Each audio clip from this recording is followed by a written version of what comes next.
आपको याद होगा हाल ही में एक खबर आई थी जिस खबर में ये कहा गया कि रूस के टॉप के डिजाइनर ने ये कहा कि भारत प्रोजेक्ट 75I में जो डिजाइन चाहता है इस तरह की दुनिया में कोई सबमरीन अभी तक नहीं है। भारत ये नई चीज बना रहा है और नई चीज के लिए जो टाइमलाइन दे रहा है वो टाइमलाइन बहुत कठिन है, उसे मीट कर पाना, उसे मिलना बहुत कठिन है। पर इन सब के बीच अब S80 क्या है जो निकल कर सामने आ गया है। इस S80 ने तहलका मचा दिया है। जानेंगे क्या कुछ है और क्या चल रहा है इस सेक्टर में। तो वहीं दूसरी तरफ अचानक ऐसा क्या हुआ कि रातों रात एप्पल 14 को लेकर भारत के तरफ बड़ी खुशखबरी आई और एप्पल ने अपना बोरिया बिस्तर चीन से समेटने का ऐलान कर दिया। जानेंगे कि ये बदलाव रातों रात आखिरकार क्यों आया है। जियोपॉलिटिक्स में बहुत कुछ बदल रहा है, आइए जानते हैं इन खबरों को विस्तार से।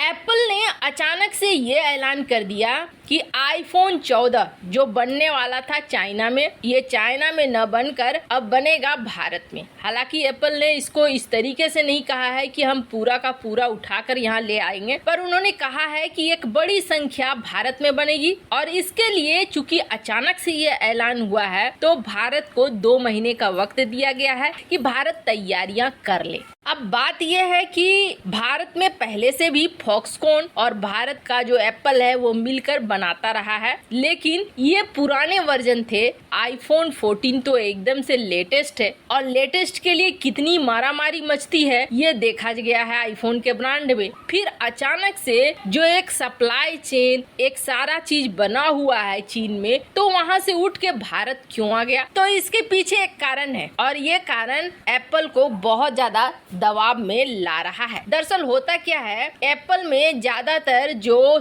सेमीकंडक्टर लगे होते हैं, जो चिप लगे होते हैं, ये चिप होते हैं ताइवान के। तो ताइवान उसमें लिखता है made in Taiwan. Made in Taiwan से चीन को होने लगी दिक्कत। हाल ही में अमेरिका ने एक बड़ी घोषणा की है और अमेरिका ने $40 बिलियन इसमें लगा दिए हैं कि हम सेमीकंडक्टर का बनाएंगे अपने देश में हब। अब सेमीकंडक्टर की इस वक्त टॉप की कंपनी अगर आपसे पूछे कि कौन है तो जाहिर तौर पर है ताइवान की TSMC। TSMC में ये मुलाकात करते हैं TSMC के अधिकारियों से और उन्हें समझाने की कोशिश करते हैं कि तुम्हारा जो ये खजाना है चिप का, इसी खजाने पे नजर है चीन की, तुम ऐसा करो। TSMC को हड़पने के लिए अमेरिका पूरी तरीके से जाल बिछा चुका है। एक बार TSMC पे कब्जा हो गया तो समझ लीजिए कि ताइवान भी खाली हाथ, और सबसे बड़ा झटका तो चीन को लगेगा क्योंकि चीन तो ये करीब $500 अरब का व्यापार था जिस व्यापार पर चीन कब्जा करना चाहता था। ताइवान तो एक छोटी सी जमीन का टुकड़ा है, ताइवान में बहुत ज्यादा इंटरेस्ट नहीं है चीन को इंटरेस्ट है TSMC में और उसी TSMC को लेकर उड़ा अमेरिका। इस चीज से टेंशन में आया चीन और चीन ने कहा एप्पल को कि सेमीकंडक्टर जो इस्तेमाल कर रहे हो उसमें तुम मेड इन ताइवान नहीं लिख सकते हो, तुम लिखो मेड इन चाइना, क्योंकि ताइवान चीन का हिस्सा है। एप्पल ने सोचा इतना बड़ा हम लोगों ने बना रखा है, यहाँ पर सारा सप्लाई चेन बना हुआ है, अभी तुरंत से तो हम कुछ कर नहीं सकते हैं। एप्पल ने ये ऐलान कर दिया ठीक है हम मेड इन ताइवान नहीं लिखेंगे, मेड इन चाइना लिखेंगे। इस पर बवाल तो मचा, लेकिन अब कंपनी समझ गई कि लंबे समय तक अमेरिका और चीन की इस लड़ाई में नहीं रुका जा सकता है इस तरीके से चीन के अंदर। ऐसे में इस कंपनी ने फैसला लिया कि एप्पल 14 जिसको जानता है चीन की इस वक्त दबाव में है और अब हमें मेड इन ताइवान नहीं मेड इन चाइना लिखना होगा, उसका बड़ा प्रोडक्शन हम भारत में कर देते हैं। भारत में करेंगे तो ये प्रोडक्शन कहलाएगा मेड इन इंडिया। अब हो क्या रहा है, चीन और अमेरिका की इस लड़ाई में भारत को आर्थिक तौर पर फायदा हो रहा है। एक तो यहाँ पर iPhone 4 के लिए अब फॉक्सकॉन के साथ मिलकर सारे इंफ्रास्ट्रक्चर बनाए जा रहे हैं और दूसरी बड़ी बात ये हो रही है कि यहाँ के लोगों को रोजगार भी मिल रहा है। तीसरी बड़ी बात ये हो रही है कि एक बार ये सप्लाई चेन यहाँ पर बन गया तो बहुत जल्दी ये हटने वाला नहीं है, यानी लंबे समय तक भारत को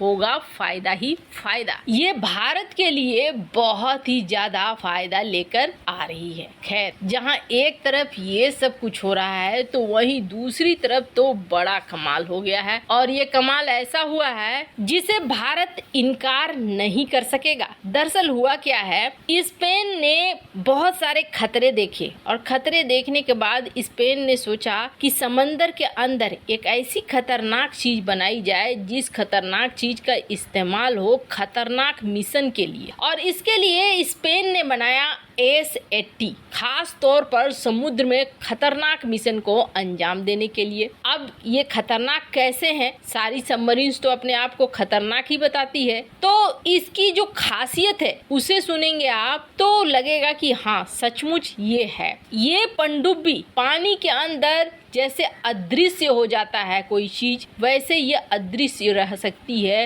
हफ्तों तक। और दूसरी बड़ी बात ये है कि ये पनडुब्बी अगर ऑपरेट करना है तो इसे तट में कहीं दूर बैठकर भी इसे बड़ी आसानी से ऑपरेट किया जा सकता है। और खासियत क्या है इसकी खासियत ये है कि इसके सभी हथियार को, सभी सेंसर्स को दूर बैठकर ही आप देख सकते हैं कि समुद्र में दुश्मन की गतिविधि कैसी है, कहाँ क्या कुछ चल रहा है। अभी जो एडवांस लेवल के इंटीग्रेटेड कॉम्बैट सिस्टम है वो इसमें लगा हुआ है। इसके अलावे ये पनडुब्बी एक साथ 533 टॉर्पीडो फायर कर सकती है। इसके अलावे ये पनडुब्बी जिसमें 6 की संख्या में 533 mm के टॉर्पीडो ट्यूब्स लगे हुए हैं, ये एक साथ 6 टॉर्पीडो फायर कर सकती है। और सबसे बड़ी बात ये है कि ये पनडुब्बी अत्याधुनिक हार्पून टॉमहॉक मिसाइलों को भी फायर कर सकती हैं, जिनका अपना इतिहास रहा है कि इन्होंने बड़े बड़े शिप को बुरी तरीके से तबाह किया है। अब इसमें से भी बड़ी बात ये है कि इस पनडुब्बी को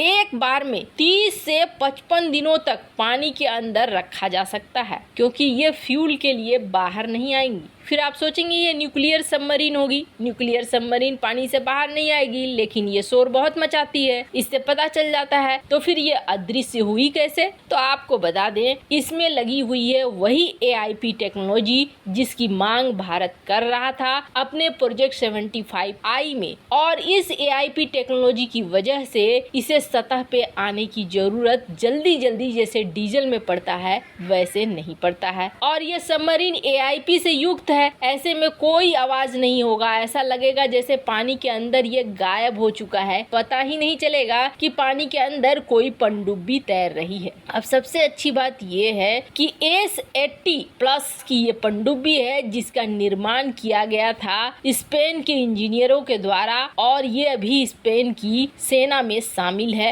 एक पनडुब्बी की कीमत है $976 मिलियन। और कहा यह जा रहा है कि भारत को इसी पनडुब्बी को ऑफर करने के लिए सीधे सीधे स्पेन के प्रधानमंत्री आ रहे हैं। वैसे आपको क्या लगता है, क्या भारत को इस पनडुब्बी को लेना चाहिए या नहीं? कमेंट कर अपनी राय जरूर बताएं। जल्द मिलते हैं अगले वीडियो में नई खबर के साथ।